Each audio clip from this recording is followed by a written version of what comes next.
नमस्कार। अच्छा, हम सब अपनी रोजमर्रा की जिंदगी में टाइम को कैसे मैनेज करते हैं? घड़ियां देखते हैं, कैलेंडर यूज करते हैं, रिमाइंडर लगाते हैं, है ना? पर क्या कभी ये सोचा है कि कंप्यूटर टाइम को कैसे समझते हैं? पता है, उनके पास इसके लिए अपनी ही एक भाषा होती है। तो आज हम इसी भाषा को समझने की कोशिश करेंगे। तो सवाल यही उठता है कि आखिर ये मशीनें समय को देखती कैसे हैं, गिनती कैसे हैं।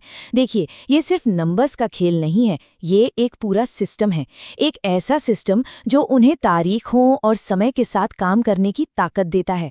चलिए, इस दिलचस्प दुनिया में थोड़ा और गहरा उतरते हैं।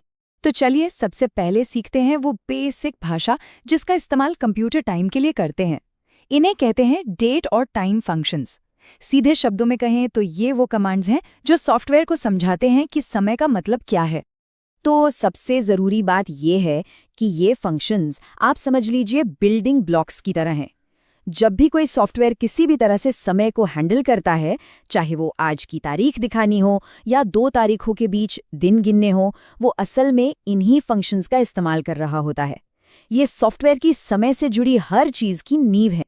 अब ये सब सुनने में थोड़ा टेक्निकल लग सकता है, पर सच तो ये है कि हम इन फंक्शंस से हर रोज हर पल घिरे रहते हैं। असल में ये हमारी जिंदगी में इतने घुल मिल गए हैं कि हम शायद इन पर ध्यान भी नहीं देते। और यहाँ सबसे मज़ेदार बात क्या है पता है? ये सारे काम अपने आप होते हैं। ज़रा सोचिए, अटेंडेंस शीट पर तारीख अपने आप आ जाती है, बिल पर छपी तारीख एकदम सही होती है, और हमारा सिस्टम हमें ठीक समय पर रिमाइंडर देता है।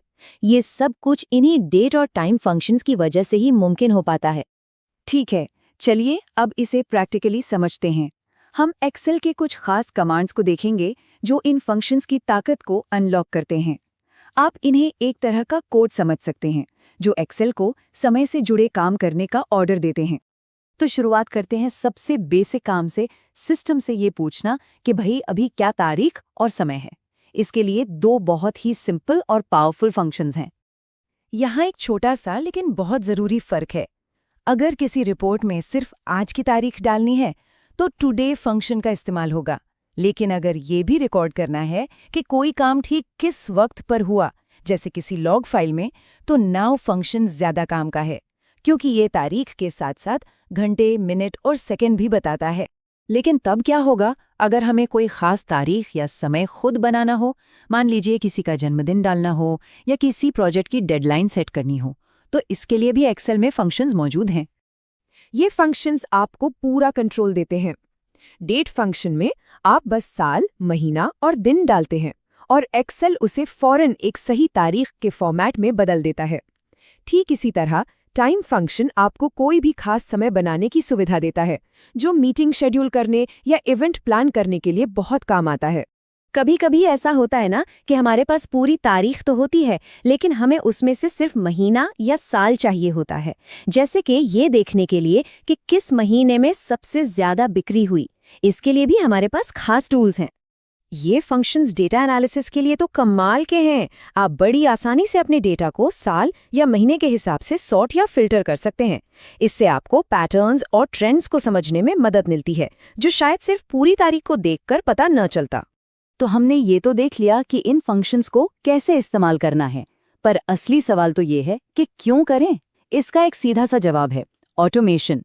ये फंक्शंस हमारे काम करने के तरीके को पूरी तरह से बदल सकते हैं। और देखिए, ये कितनी कमाल की बात है कि कैसे एक फायदा दूसरे से जुड़ा हुआ है। जैसे ही आप कैलकुलेशन को ऑटोमेट करते हैं, फौरन आपका समय बच जाता है। जब हाथ से काम कम करना पड़ता है तो गलतियां भी कम होती हैं, और जब आपका डेटा सटीक और हमेशा अप टू डेट रहता है तो प्रोफेशनल दिखने वाली रिपोर्ट्स बनाना तो बच्चों का खेल हो जाता है। इससे हमारा ध्यान डेटा एंट्री जैसे कामों से हटकर उसके एनालिसिस पर जाता है। चलिए अब आखिर में जरा बड़ी तस्वीर देखते हैं। ये जो नॉलेज है ये सिर्फ एक्सेल तक ही सीमित नहीं है। ये एक बेसिक डिजिटल स्किल है जो हर जगह काम आती है। जो कुछ भी हमने आज सीखा है वो सिर्फ स्प्रेडशीट के लिए नहीं है, ये एक ट्रांसफरेबल स्किल है। ये समझना कि कंप्यूटर समय के साथ कैसे काम करते हैं हमें डेटाबेस से लेकर वेबसाइट बनाने तक कई अलग अलग टेक्नोलॉजी को बेहतर ढंग से समझने में मदद करेगा। चाहे हम एक्सेल में काम कर रहे हों, किसी प्रोग्रामिंग लैंग्वेज में कोड लिख रहे हों या किसी बड़े डेटाबेस को मैनेज कर रहे हों, डेट और टाइम को संभालने के पीछे का लॉजिक लगभग एक जैसा ही रहता है। ये कंप्यूटिंग की एक तरह से यूनिवर्सल भाषा है। तो हम आपको इसी सवाल के साथ छोड़े जाते हैं। समय को ऑटोमेट करना तो बस एक शुरुआत है। जरा सोचिए, हमारी जिंदगी में और कौन से ऐसे दोहराए जाने वाले काम हैं जिन्हें हम टेक्नोलॉजी की मदद से और आसान, तेज और बेहतर बना सकते हैं।